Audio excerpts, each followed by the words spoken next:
Hey there, future fire safety experts. I'm Marty, the friendly firefighter.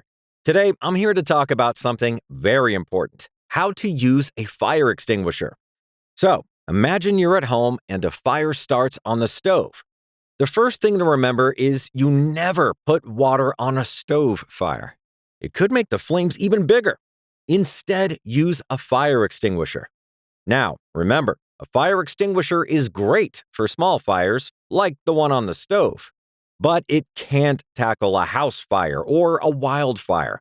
That's when you call 911 for us firefighters.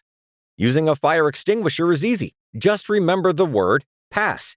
P stands for pull the pin. To unlock the extinguisher, pull the pin at the top. A is for aim.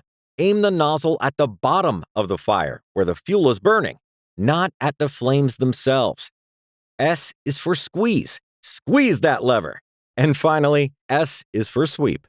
Sweep the extinguisher from side to side until the fire is out. And that's it. Remember pass, everyone.